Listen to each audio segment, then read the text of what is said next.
이 시간 우리가 은혜 받을 하나님의 귀한 말씀은 호세아서 6장 1절부터 6절까지 말씀입니다. 호세아서 6장 1절부터 6절까지 말씀. 구약성경 1261면, 구약성경 1261면 한 절씩 교독합니다. 오라, 우리가 여호와께로 돌아가자.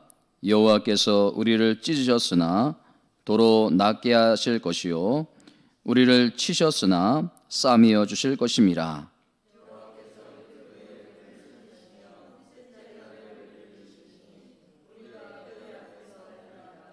그러므로 우리가 여호와를 알자. 힘써 여호와를 알자. 그의 나타나시면 새벽빛 같이 어김없나니 비와 같이 땅을 적시는 늦은 비와 같이 우리에게 임하시리라 하니라.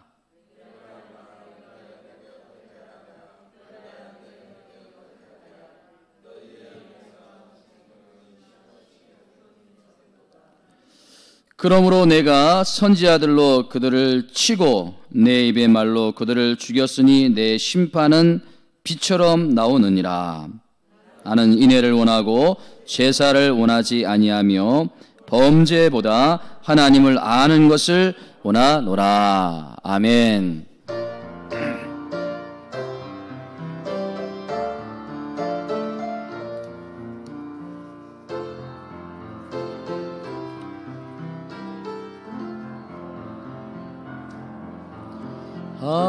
하나님이 나를 사랑하심을 늘 깨닫게 하소서. 하나님이 나를 생각하심을 늘 기억하게 하소서. 하나님이 나를 지키심을 늘 감사하게 하소서. 하나님이 나와 늘 느끼게 하소서. 할렐루야. 때를 따라 돕는 은혜를 주시는, 또 사는 날에 따라 능력을 주시는 그 하나님의 은혜와 평강이 오늘 이 자리에 참석한 여러분의 모든 삶 가운데 늘 넘치게 임하기를 주님의 이름으로 축원을 드립니다. 오늘 이 자리는 심판의 보좌가 아니라 은혜의 보좌인 줄 믿습니다. 오늘 또 간절히 사모하는 심령 위에 하나님께서 풍성한 은혜를 부어 주실 줄 믿습니다. 우리는 지금 그 어느 때보다도 굉장히 어려운 시기를 보내고 있습니다. 저는 그 어려움의 답을 오늘 본문 호세아서 6장 1절에서 그 어려움의 답을 찾고 싶습니다. 그 호세아서 6장 1절 말씀에 보면, 오라, 우리가 여호와께로 돌아가자. 여호와께서 우리를 찢으셨으나 도로 낫게 하실 것이요, 또 여호와께서 우리를 치셨으나 우리를 싸매어 주실 것이며. 저는 이 말씀에서 우리가 하나님께로 빨리 돌아가야 될 이유를 이 말씀 속에서 찾게 되는 거예요. 여호와께서 우리를 찢으셨으나 여호와께서 우리를 낫게 하실 것이요, 또 여호와께서 우리를 찢으셨으나 치셨으나 여호와께서 우리를 싸매어 주실 것이다. 여러분, 지금의 모든 어려움, 이 나라의 어려움도 마찬가지고 우리 개인의 어려움도 마찬가지고 우리 하나님께 답이 있음을 믿으시기 바랍니다.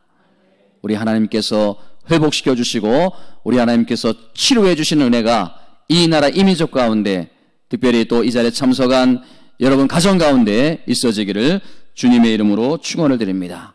여러분, 이 호세아서를 읽고 깊이 묵상하다 보면 왜 이스라엘 백성들이 망하게 되었는지, 이렇게 비참하게 버림받게 되었는지 그것을 진단하고 있는데요. 딱 한마디로 요약을 한 성경 구절이 있는데, 그것이 바로 호세아서 4장 6절 말씀이 아닙니까? 호세아서 4장 6절 말씀에 뭐라고 말씀하고 있냐면, 함께 읽어보겠습니다. 시작. 내 백성이 지식이 없으므로 망하게 되었다. 여러분, 이게 하나님의 진단이에요. 이스라엘 백성이 무슨 지혜가 없어가지고 망하게 되었다고요? 예, 하나님에 대한 지식이 없으므로, 하나님을 아는 지식이 없으므로 이스라엘 백성들이 망하게 되었다는 거예요. 그래서 어떻게 된다는 거예요? 자, 호세아서 6장 3절 말씀, 오늘 주제의 말씀과도 같은데 6장 3절 말씀 우리 함께 읽어봅니다. 시작. 그러므로 우리가 여호와를 알자, 힘써 여호와를 알자. 그의 나타나심은 새벽빛같이 어김없나니 비와 같이 땅을 적시는 늦은 비와 같이 우리에게 임하시리라 하시니라. 무슨 말씀이에요? 여호와를 알자, 힘써 여호와를 알자. 하나님이 어떤 분이신지, 이스라엘 백성들은 하나님을 믿고 있는데 그 하나님이 어떤 분인지 알지 못하고 있었다는 것이 아닙니까? 여러분, 지금 우리가 지금까지 하나님을 어설프게 알고 있기 때문에 그 하나님의 은혜가 없고 그 하나님의 능력을 체험하지 못하는 게 아닙니까? 그러니까 어설프게 하나님을 알지 말고 여호와를 알자, 힘써 여호와를 알자, 하나님을 제대로 알자 아닙니까? 하나님을 제대로 알고 제대로 믿자, 이거 아니에요 지금. 여러분, 어려움과 고난 가운데 있는 성도들의 탄식이 뭐예요? 고난의 밤은 점점 깊어가는데 새벽이 오지 않는다는 거예요. 그 고난이 언제 끝날지 알 수가 없다는 거 아닙니까? 아무리 기도해도 새벽이 오지 않는다는 거 아닙니까? 아무리 노력해도 지금의 어려움을 헤쳐나갈 방법이 없다는 거 아닙니까? 여러분, 새벽을 기다려 보신 분들은 알겠지만 새벽은요 순식간에 오는 거예요. 아멘이십니까? 새벽은 순식간에 오는 거예요. 제가 새벽을 기다려 봤지만 새벽은 순식간에 오는 거예요. 여러분, 6장 3절 말씀이 이것을 지금 설명하고 있는 게 아니에요. 그러므로 우리가 여호와를 알자, 힘써 여호와를 알자. 무엇이 그 다음에? 그의 나타나심은 새벽빛같이 어김이 없나니 비와 같이 땅을 적시는 늦은 비와 같이 우리에게 임하시리라 하니라. 하나님의 나타나심이 어떻게 임한다고요? 새벽같이 어김없이 온다는 거예요. 예? 또 하나님의 나타나심이 어떻다고요? 비같이 땅을 적시는 늦은 비와 같이. 여러분, 그 이스라엘 땅에는요, 그 팔레스타인 땅은요, 그 늦은 비가 오는데, 늦은 비가 장대비같이 쏟아지는데 그 비가 순식간에 온다는 거예요. 예고 없이 순식간에 나타난다는 거예요. 무슨 말입니까? 하나님의 응답이 순식간에 온다는 거예요. 예? 하나님의 역사하심이 이렇게 순식간에 일어난다는 거예요. 무슨 말입니까? 하나님은 자신을 믿고 신뢰하고 찾는 자들에게 절대 실망을 주지 않는 하나님이라는 것입니다.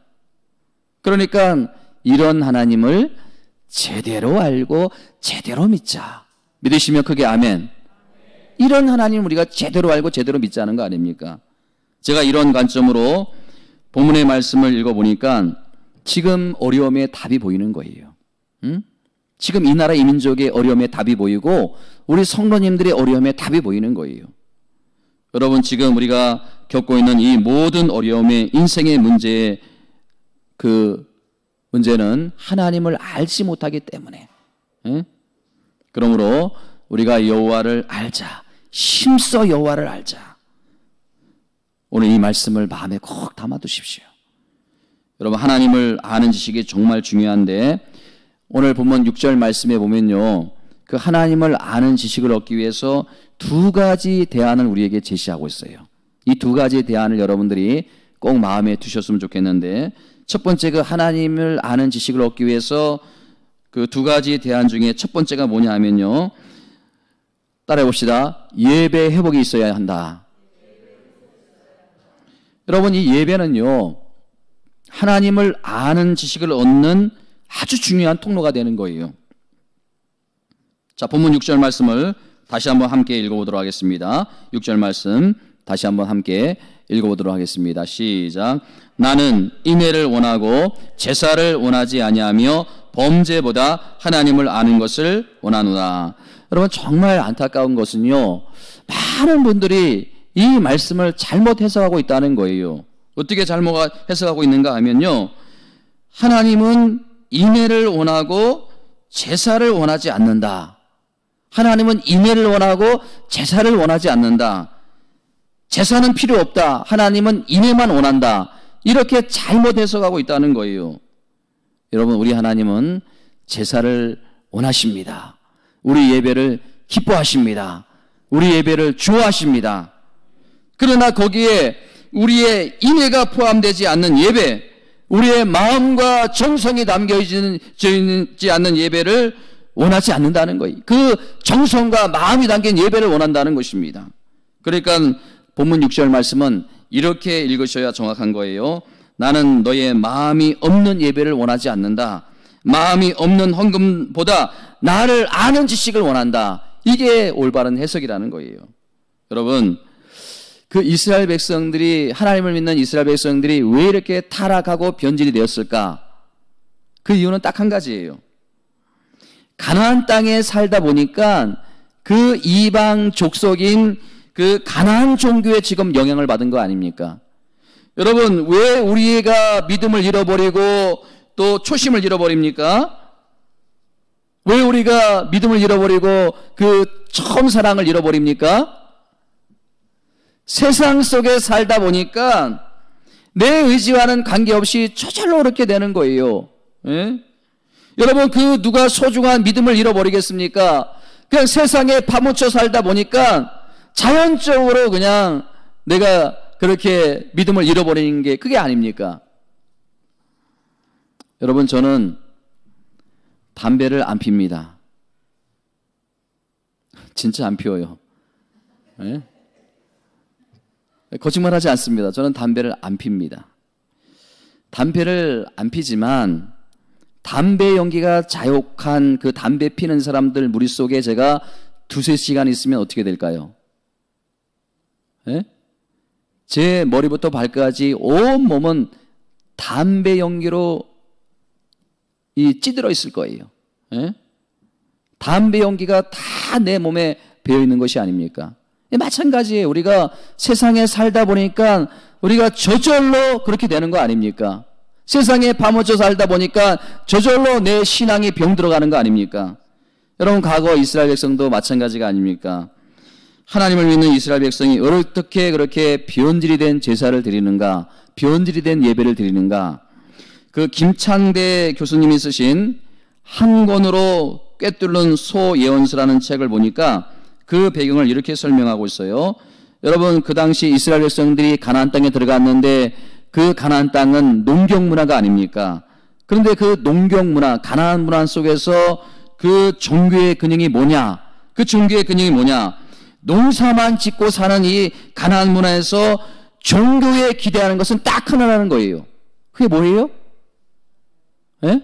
그렇죠. 어떻게 하면 그 농사를 잘 짓도록 도움을 받을 수 있을까? 이게 종교의 기대는 딱 한 가지라는 거예요. 그래서 그들은 종교 행위를 하는 거 아닙니까? 여러분, 그 당시 비를 주관하는 신이 뭐였습니까? 바알 신이 아니에요. 그렇기 때문에 그 바알 신에게 종교 행위를 하면 그 바알 신이 비를 내려줌으로 말미암아 농사가 풍년을 드는 거 아닙니까? 그러니까 그들의 마음을 드리는 것이 아니라 일종의 종교 행위를 하고 있는 거 아닙니까? 그러니까 믿음의 행위가 아니라 종교 행위인 거예요. 그러니까 이 교수님이 분석하기를 그 가나안 종교의 핵심이 뭐냐?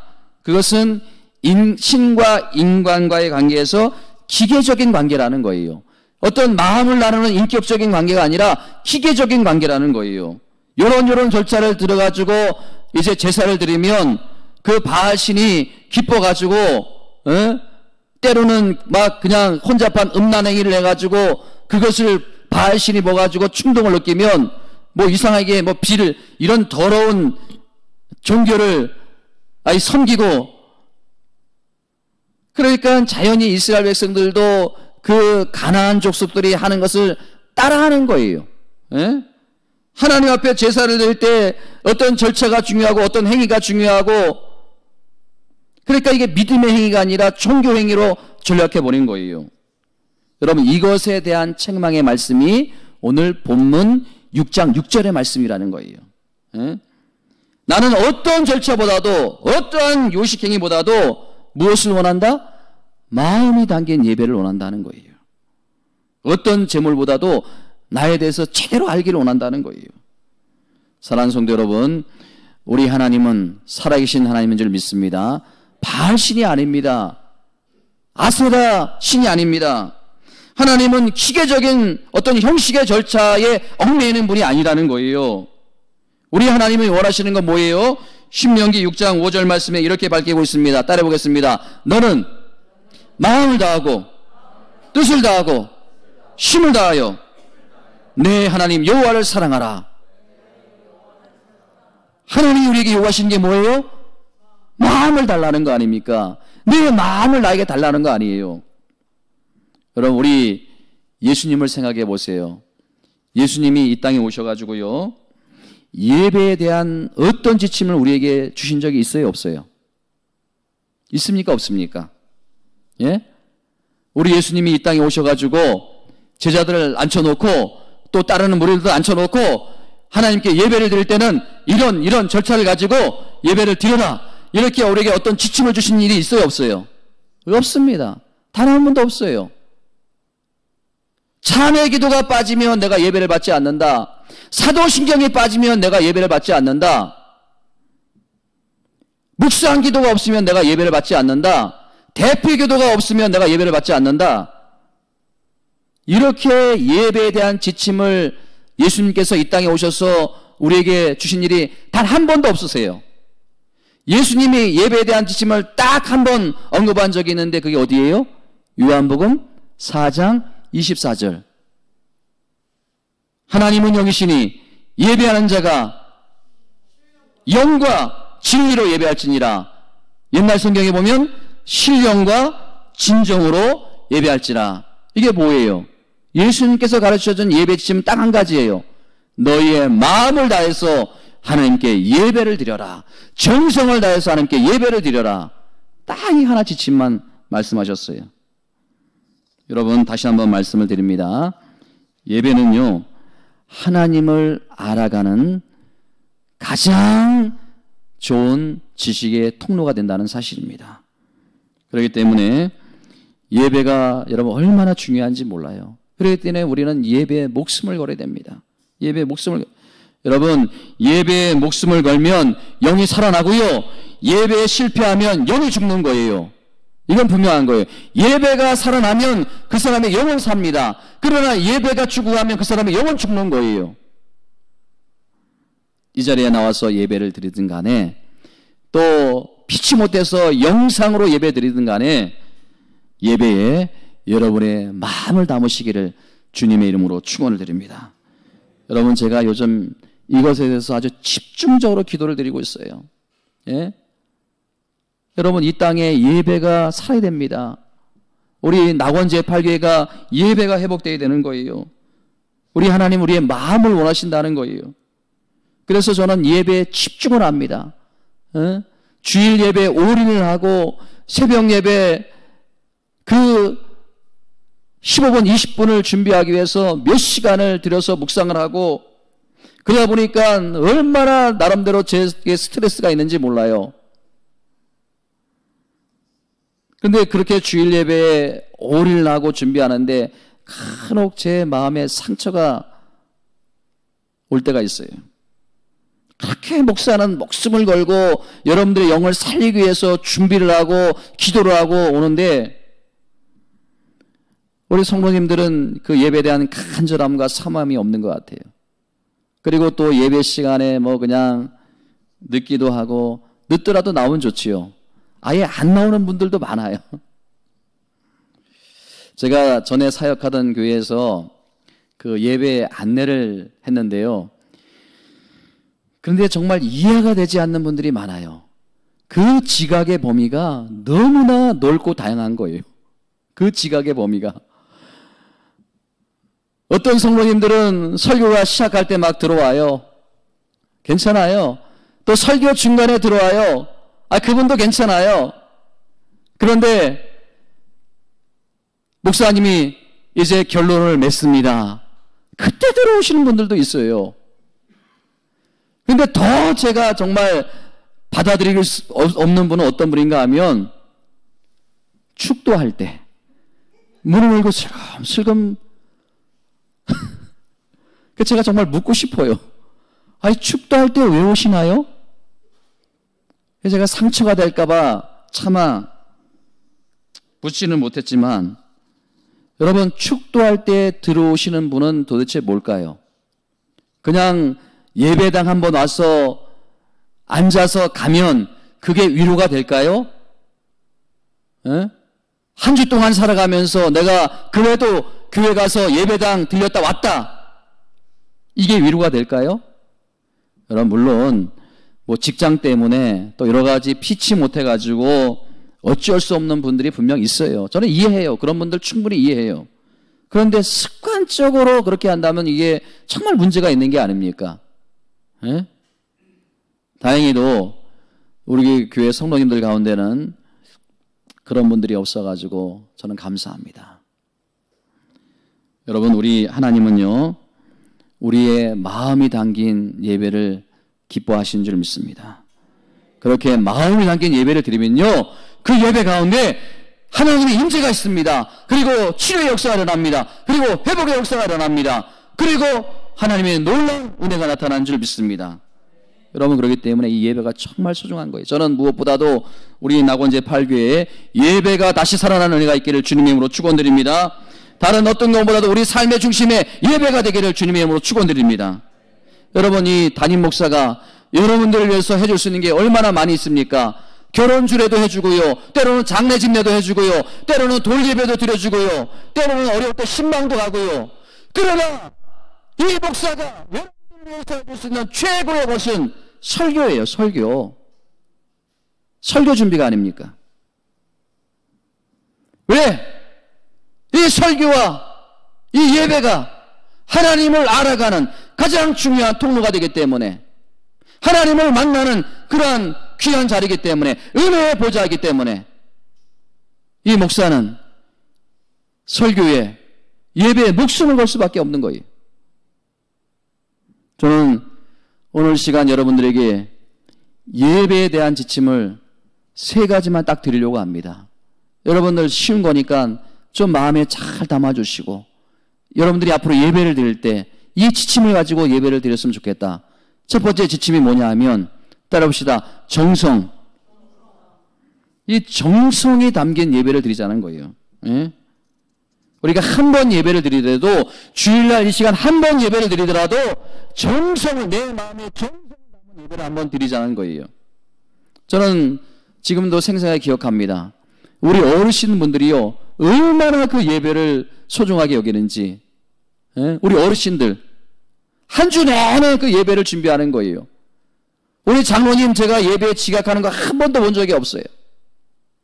여러분, 우리 그 어르신들 그 예배를 얼마나 소중히 여깁니까? 한 주 내내 준비를 하는 거예요.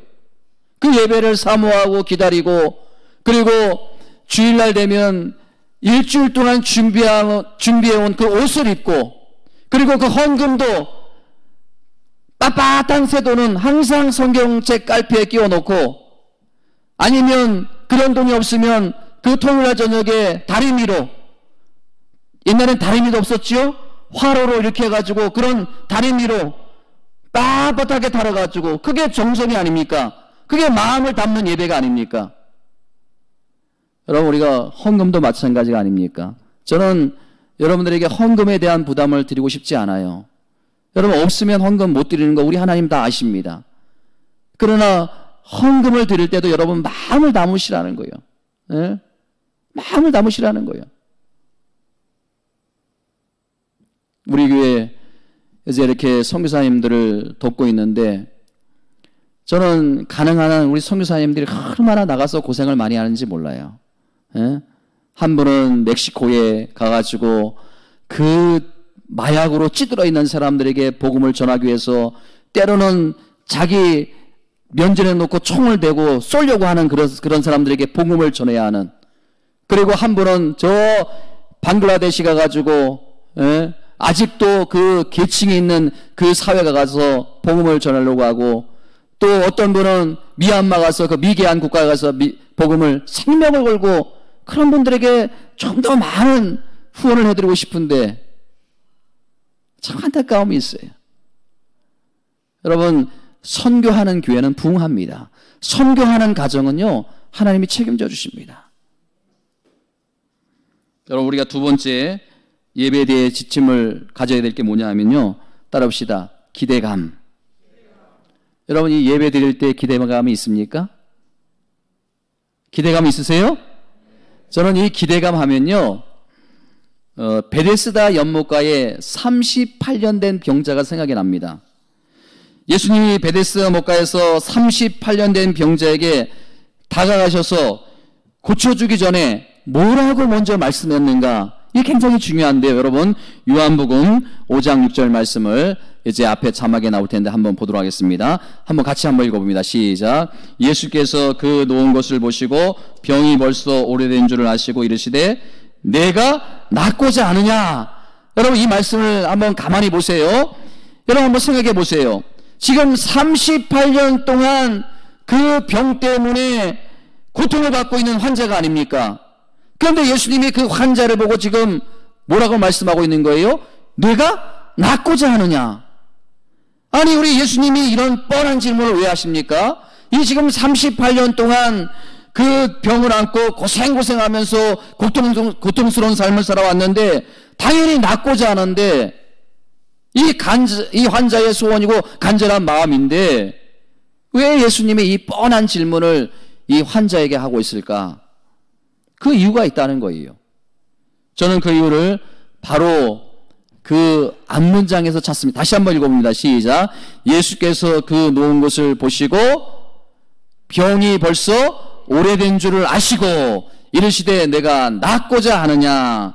여러분, 무슨 말이에요? 예수님이 보니까 그 병이 38년 동안 굉장히 오래된 거예요. 무슨 말입니까? 달리 말하면 이 병은, 이 환자는 이 병이 오래된 만큼 기대감이 없는 거예요. 아무런 기대감이 없는 거예요. 38년 동안, 긴 세월 동안 그 병 때문에 고통받으면서 내가 아무리 노력해도 이것은 고칠 수 없는 병이다. 그래서 아무런 기대감이 없는 거예요, 이제는. 그런 것을 예수님께서 꿰뚫어 보신 거예요.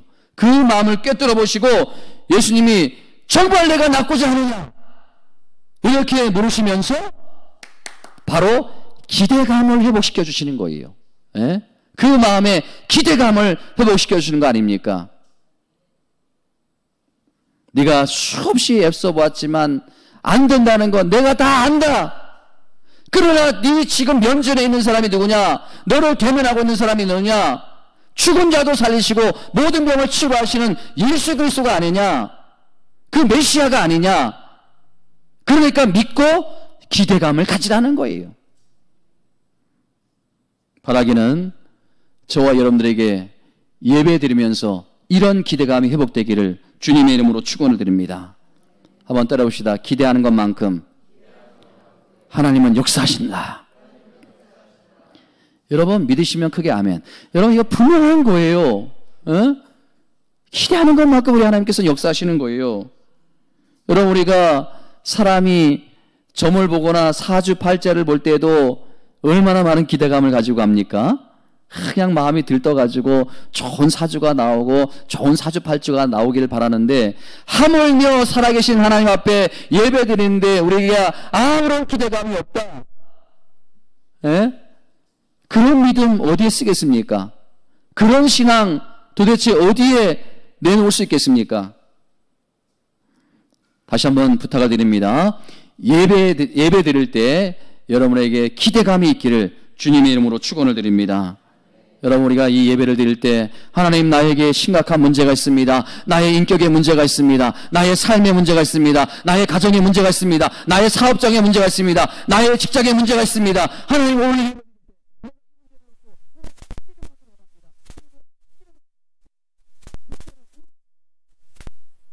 하나님에 대한 기대감, 이런 하나님에 대한 기대감이 있어야 된다는 거예요. 세 번째, 따라합시다. 대가 지불. 이 예배는요, 대가 지불이 있어야 되는 거예요. 대가 지불. 여러분, 영어로 이 예배를 뭐라 그러죠? 워십이라고 합니다. 워십 또는 서비스라고 합니다. 서비스. 예배를 서비스라고도 그래요. 그러면 어떤 분은요, 그래, 맞아, 교회가 나한테 서비스하는 거야. 아니, 김대동 목사가 한 주 동안 좋은 설교를 준비해가지고 나에게 서비스하는 거야. 맞아요, 틀려요? 맞아요, 틀려요? 여러분, 교회가 여러분에게 서비스해 주는 게 예배가 아니에요. 저와 여러분이 하나님께 최선의 서비스를 해드리는 게 이게 예배인 거예요. 여러분, 예배는요, 나의 만족을 위해서 드리는 게 예배가 아닙니다. 예배는요, 하나님의 기쁨이 되기 위해서, 하나님께 영광이 되어드리기 위해서 드리는 게 예배인 줄 믿습니다. 그렇기 때문에 여러분, 우리가 하나님께 최상의 서비스를 통해서 예배 드리기 위해서는 뭐가 필요한 거예요? 대가 지불이 있어야 되는 거예요. 어떤 대가 지불이요? 시간의 대가 지불이라는 거, 물질의 대가 지불이라는 거, 또 때로는 불편함이라는, 이런 좁은 장소에서 예배를 드려야 되는 불편함이라는 그 대가 지불이 있어야 되는 거예요. 또 헌신과 봉사라는 대가 지불이 있어야 되는 거예요. 그래야 대가 지불일 때 최상의 서비스를 해드리는 거예요. 여러분들이 음식점에 갈 때 최상의 서비스를 받을 때 어떤 느낌이 듭니까? 마음이 기쁘지 않아요? 내가 다시 오고 싶지 않습니까? 그 서비스를 드린 사람이 그냥 대가가 없습니까? 얼마나, 어떤 식당에 가면요, 무릎을 꿇어요. 그리고 그 손님과 눈높이를 맞추는 거예요. 그리고 얼마나 미소를 지으면서 얼마나 상냥하게 그렇게 하는지, 대가 지불이 있어야 되는 거 아닙니까? 여러분, 예전에는요, 예배를 본다 그렇게 했지만 요즘은 예배를 본다 소리 안 합니다. 예배를 뭐예요? 드린다. 이게 서비스를 해드린다는 거예요. 여러분, 간절히 부탁을 드립니다. 우리 하나님은 우리의 마음을 원하신 줄 믿습니다. 자, 그럼 큰 두 번째, 여러분, 첫째, 그 하나님을 아는 지식을 얻기 위해서 예배 회복이 있어야 된다고 말씀을 드렸고, 두 번째는요, 하나님을 아는 지식을 얻기 위해서는 일생생활 속에서 헤세드의 회복이 있어야 된다는 거예요. 자, 우리 6절 말씀 다시 한번 읽어보도록 하겠습니다. 6절 말씀 시작. 나는 인애를 원하고 제사를 원하지 아니하며 번제보다 하나님을 아는 것을 원하노라. 여러분, 이 인애가 히브리어로 헤세드라고 하는데, 이 헤세드의 그 원문에 보면요, 하나님의 은혜, 하나님의 사랑입니다. 그런데 이 헤세드는 이중적인 의미를 갖고 있어요. 여러분, 잘 들으세요. 어떤 이중적인 의미를 갖고 있냐면, 이 헤세드가 위에서 아래로 내려질 때, 그러니까 우리가 자격이 없는 자 아닙니까? 그런데 자격이 없는 나에게 하나님의 사랑이 임할 때, 하나님의 용서가 임할 때, 그것을 뭐라고 말하냐면 헤세드라고 말하는데, 이것을 은혜라고 표현을 합니다. 은혜. 이런 하나의 단면이 있고요. 또 하나의 단면은 뭐냐 하면, 그 하나님의 우리가 사랑을 받았잖아요. 그러면 우리가 하나님께 되돌려 드려야 되잖아요. 그러면 아래로부터 위로 올라가는 게 이게 헤세드인데, 이걸 뭐라 그러냐면 충성이라고 합니다. 충성. 그렇기 때문에 어떤 성경에 보면 이 헤세드를 번역할 때 로얄티, 충성이라고 번역을 하는 거예요. 여러분, 중요한 게 뭐냐면 이 헤세드의 두 국면이 있는데, 하나님께서 위로부터 아래로 부어주는 게 뭐라 했습니까? 은혜. 그러면 우리가 인간이 올려드리는, 아래로서부터 위로 올라가는 게 뭐예요?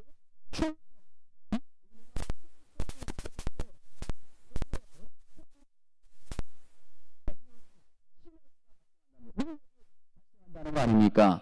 이게 바로 이제 호세아 선지자를 통해서 우리에게 가르쳐주는 하나님의 놀라운 헤세드의 은혜인 거예요. 자, 여러분 보세요. 예를 하나 들어볼게요. 오늘 본문에 보면, 자, 1장 2절 말씀에 보니까, 자, 1장 2절, 호세아서 1장 2절에 앞에 자막에 나옵니다. 우리 함께 한번 하나님께서 이 호세아 선지자에게 끔찍한 명령을 하는데 어떤 끔찍한 명령을 하는지 함께 읽어보도록 하겠습니다. 시작. 여호와께서 처음 호세아에게 말씀하실 때 여호와께서 호세아에게 이르시되 너는 가서 음란한 여자를 맞이하여 음란한 자식들을 낳으라. 여러분, 이게 도대체 말이나 되는 그런 명령입니까? 아니, 여러분, 결혼식이, 이 결혼이라는 것이 얼마나 신성한 것인데, 얼마나 좋은 것인데, 순정한 여자라 결혼을 해도 시원찮을 파는데, 여기에 보면 음란한 여자랑 결혼을 안 하는 거예요. 여기에 음란한 여자가 누구냐 하면 성경에 보니까 고멜이라는 여자예요. 고멜. 그런데 이 고멜이라는 여자는 처음부터 밝히는 여자예요. 예? 한 남자로서는 만족을 못하는 여자가 아닙니까? 그런데 이 호세아는 하나님의 말씀에 순종해가지고 그 음란한 여자랑 결혼을 해요.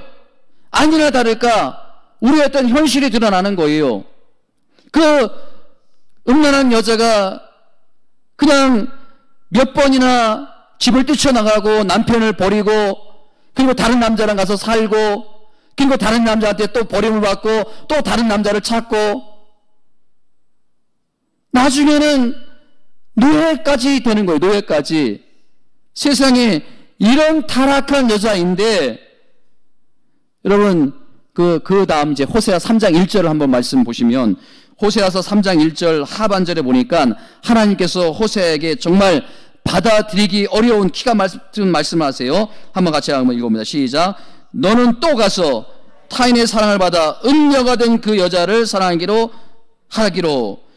너는 또 가서, 아니 그렇게 그냥 음란한 여자인데 다른 남자하고 살고 또 버림을 받고 다른 남자하고 살고 그런 여자인데 너는 또 가서 그 여자를 받고 그 여자를 사랑하라.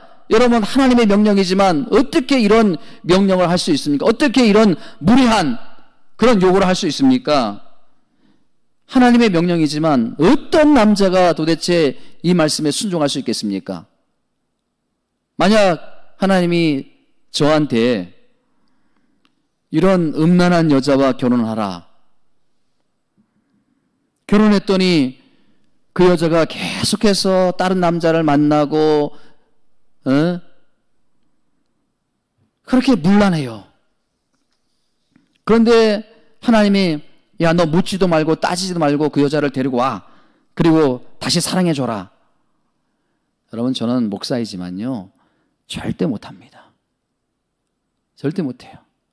여러분도 할 수 있겠어요? 네? 그런데 제가 이 말씀에 그 말씀을 놓고 이 문제를 놓고 계속 묵상하는데 깜짝 놀란 하나 사실을 발견했어요. 그게 뭔가 하면요, 여러분, 제가 3장 1절을 계속 묵상하다 보니까 하나님께서 놀랄 것을 저에게 보여주시더라고요. 자, 3장 1절 말씀 천천히 다시 한번 읽어보도록 하겠습니다. 3장 1절 시작. 여호와께서 내게 이르시되 이스라엘 자손이 다른 신을 섬기고 건포도 과자를 즐길지라도 여호와가 그를 사랑하나니 너는 또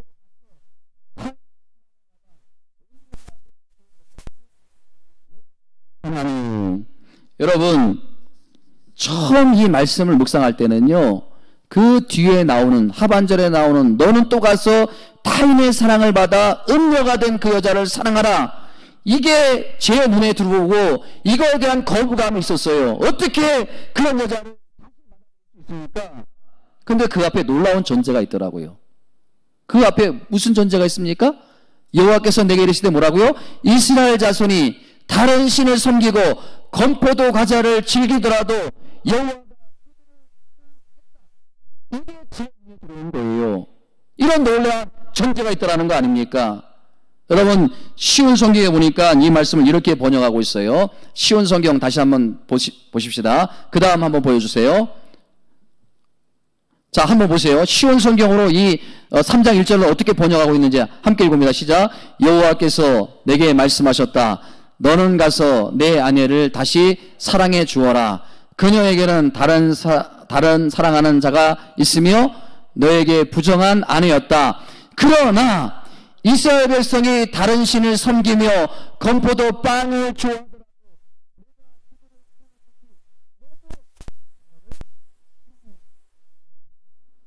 여러분 잘 보세요. 도무지 받아들일 수 없는 음란한 아내를 다시 사랑해야 하는 그 전제 속에 무엇이 언급되고 있습니까? 무엇이 언급되고 있어요? 내가 우상을 섬기는 영적으로 사랑했듯이 내가 세상을 기웃고 그러는 영적으로 음란한 너도 음란한 아내를 사랑해야 된다. 너도 너보다 못한 이웃을 사랑하고 성도를 사랑해야 된다.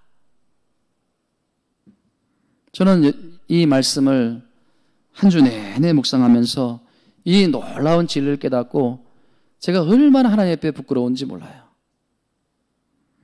여러분, 하나님 앞에서 고멜이 누군가요? 하나님 앞에서 고멜이 누구예요? 저와 여러분들이 고멜이 아닙니까? 때로는 화가 날 때가 있어요. 하나님, 내가 언제까지 저런 성도님을 품고 기도하고 저 성도님에서 기도해 줘야 됩니까? 하나님이 말씀하시더라고요. 네가 고멜이다. 네가 고멜. 네가 내 앞에서 그렇게 하냐. 내가 언제까지 너를 참고 내가 너를 목사로 세워줘야 되냐. 언제까지 내가 참고 너에게 능력을 주고 너를 여기까지 세워줘야 되느냐. 제가 눈물이 나더라고요. 하나님, 잘못했습니다. 제가 고멜이었습니다. 음란한 너를 내가 사랑했는데 너는 왜 음란한 성도를 사랑하지 못하느냐.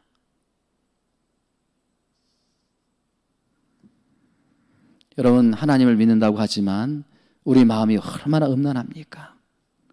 이스라엘 백성들처럼 자꾸 우상을 섬기고 그 건포도 과자, 건포도 빵, 그거는 입에 넣으면 얼마나 단지 몰라요. 자꾸 세상 것을 추구한다는 거 아닙니까? 자꾸 세상 것을 바라본다는 것이 아닙니까?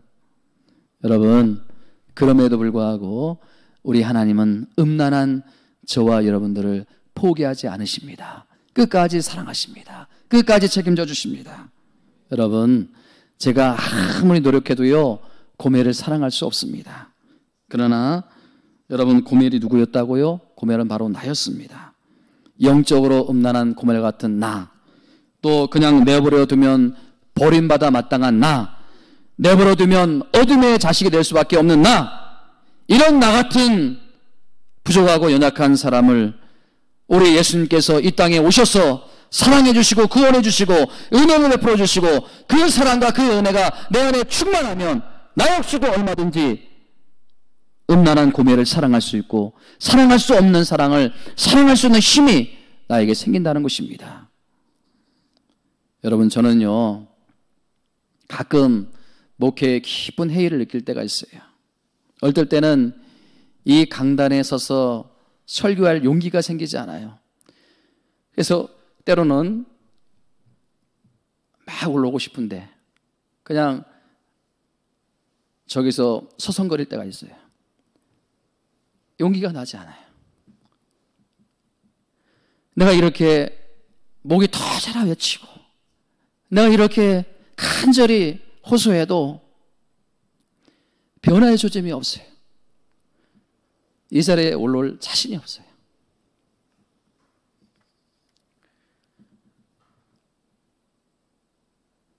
여러분, 우리가 고멜까지는 바라지 않아요. 그렇죠? 적어도 우리가 세상 사람들처럼은 해야 되지 않겠습니까? 예? 여러분, 세상 사람들은요 아무리 싸워도요 그냥 술 한 잔 마시면 훌 다 털어버려요. 근데 교회 사람들은요 한 번 삐지면 이게 답이 없어요. 여러분, 제가 정말 간절히 눈물로 호소합니다.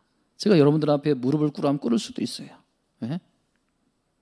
여러분, 제가 이 함께 울고 함께 행복해 이거 멋으로 걸어놓고 말로만 하자는 게 아닙니다. 여러분, 우리가 정말 다른 교회에서 꿈꾸지 못하는 거, 다른 교회에서 하지 못하는 거, 저는 우리 교회에서 꿈꾸고 좀 해보자는 거예요. 여러분 내 생에 고멜까지도 사랑하는 그때가 있을 것이다. 저는 그렇게 믿습니다. 저는 그렇게 확신합니다. 나는 이 소원을 가지고 날마다 예배드린다. 내가 언젠가는 고멜까지도 품고 내가 고멜까지도 사랑할 수 있는, 여러분 그러한 성숙한 여러분들이 다 되시기를 주님의 이름으로 축원을 드립니다. 우리가 그렇게 하기 위해서는요, 이 헤세드의 두 국면, 그렇죠? 아무 자격이 없는 나에게 주시는 하나님의 헤세드, 그 은혜, 그리고 또 그 반응에서 내가 하나님께 올려드리는 이 뭐예요? 충성. 이것이 결합될 때 우리가 고멜과 같은 여자도 품고 용서할 수 있는 실력 있는 성숙한 그리스도인들이 다 될 줄 믿습니다. 여러분 이 은혜와 충성이 결합된 게 뭐예요? 바로 십자가입니다. 십자가. 여러분 우리가 오늘 이 아침에 십자가를 마음에 품고 우리가 기도함으로 우리가 이제 찬양 드림으로 우리가 좀 꿈을 가지면 좋겠어요. 여러분 우리 십자가의 고난을 통과하지 않으면요 우리가 하나님께 나갈 수 없습니다. 우리가 보혈을 지나 우리 찬양 드림으로 우리가 오늘 말씀을 가지고 또 함께 기도하기로 합니다.